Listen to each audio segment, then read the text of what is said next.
Pour Sam, c'est très difficile d'attendre. Il a du mal à attendre son tour ou attendre qu'on lui donne ce qu'il veut sans s'énerver. Au début, on avait tendance à tout lui donner immédiatement ou même essayer d'anticiper ses désirs pour qu'il ne crie pas. Mais avec quelques conseils, on a réussi à lui apprendre que ce n'était pas si terrible d'attendre un peu. Pour commencer, nous avons pris l'habitude de lui dire ce que l'on veut. « Tu attends, Sam. Tu attends. » Pour l'aider, on peut ralentir nous-mêmes ce que nous faisons. Tout faire doucement l'oblige à attendre sans se sentir trop frustré. Avec Léa, sa psychomotricienne, Sam utilise un planning visuel. Avant de commencer une activité, elle lui montre ce qu'il va faire et ce petit rituel l'aide bien à attendre. Il est beaucoup moins impatient. À la maison, parfois, on utilise un timer. C'est comme un minuteur pour faire cuire les œufs. Si on veut que Sam attende 3 minutes ou 10 minutes, alors on met le timer.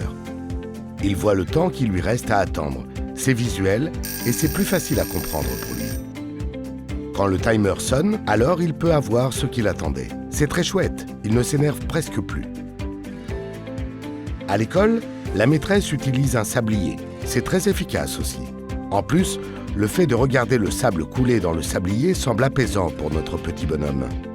Mais le plus important, c'est de féliciter Sam quand il attend bien, même s'il n'attend qu'1 minute au début. Bravo Sam, tu as bien attendu. Aujourd'hui, Sam comprend mieux, alors on peut commencer à le faire patienter en le rassurant. Oui Sam, tu vas au bain, mais avant tu mets tes chaussettes dans le panier. Maintenant, Sam réussit à attendre plus longtemps. On a moins de crises et moins d'impatience. C'est vraiment plus agréable pour tout le monde. Pour aider Sam à attendre, nous devons commencer par lui dire clairement ce que l'on veut. Tu attends, Sam. Pour l'aider, on peut ralentir soi-même ses mouvements ou lui montrer un planning visuel. Ça va l'aider à patienter. Mais il faut surtout penser à le féliciter quand il attend calmement.